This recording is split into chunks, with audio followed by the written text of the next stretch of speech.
And now Alphabet sold a rare 100-year bond on Tuesday, part of a $31.51 billion global bond raise, as artificial intelligence-driven spending sparks a surge in borrowing at U.S. tech giants.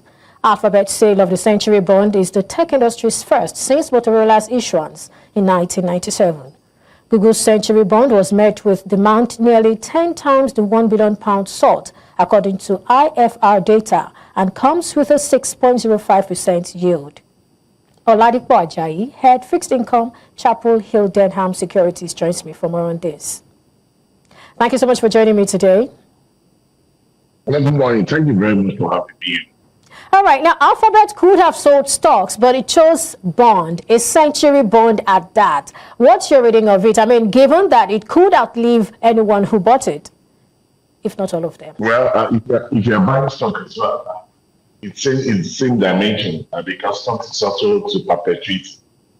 So what they are trying to do is rather than actually further dilute their equities, what they are trying to do is to actually raise debt instead. And I was saying that in the past also, just like what you mentioned, Motorola has done that past. I was seeing JCPenney as well that have done that. And so we see a couple of companies that decided to actually make Century bond instead of equities. And for me, I think it's one of the strategies to actually not dilute the shareholding of the company. All right. Now, the 100-year bond was nearly 10 times oversubscribed. Did that come to you as a surprise? Did you expect that people would actually pile into it more than 10 times what was put on offer? Well, for me, I don't expect them to actually have that level of oversubscription. But if you check Alphabet, what they did in November, they raised about $17.5 billion in November. And the total subscription was about $90 billion. So it gives an idea of how much people were actually so much interested in actually buying tech instrument in the market. But for me, I think that's 10 times oversubscription. I think is actually massive. I wasn't expecting to actually see as much as that. But however, for me, I think it's a very good one for them, and also you open door to other tech giants that might actually want to actually access the market to actually use that to actually improve the capacity of the company in terms of investing in capital expenditure. Well, this is actually part of a multi-billion-dollar borrowing spree that the company is undertaking to fuel its AI ambitions. Would you call this strategic ingenuity, or does it reek of heightened competition, overconfidence, or some level of desperation? Well, I won't say desperation. I would just say that that's what's required for the industry. When you're actually playing in the tech industry, one thing, innovation is one of the big things that can actually keep you as leader. And when you look at Alphabet, of course, is known as a leader in the tech world. And so you need to continue to actually innovate. And that's one of the reasons why when you check their book, capital expenditure is actually very key.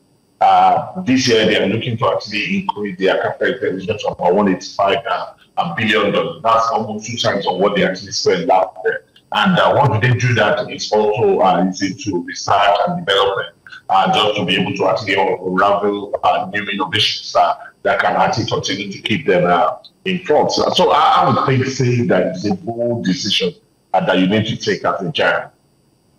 Well, Century-dated bonds are a rarity for corporates, and though, there have been a couple of them. You mentioned them, IBM, JCPenney, or Motorola. It's common with governments. Is there something we can learn from the private companies that have, gone this route before? Well, it's something that we can learn. Just like what we mentioned, when you look at JCPenney, since JCPenney came back 2022, actually filed for bankruptcy. So that has been one of the concerns for government. Government is to perpetuity. If another one leaves, another government will actually come in. So it gives more like a bit of confidence to investors. So when you're looking about around the educational sector as well, you tend to see that longevity in that sense. But the concern is when you start seeing corporate and corporate mostly in the tech industry coming to actually create that long-term instrument. Is for me, I think it's a tall order when you actually come to the market to raise a Century bond. But the good part for investors is that there's always that secondary market where you can actually sell in the event that you actually need liquidity. And for a long time, the secondary market has been more like the catalyst that has been driving what we see in the primary market. And because when there's no outlets for people that actually need to actually exit the position, of course, you will see less patronage. Because there's always a secondary market where older some of these instruments, you don't necessarily need to wait till 100 years before you exit your position. If you need fund today, you can sell today. For those people that actually participated in the auction today, if they decide to sell today, of course, there are people waiting in the market to actually there.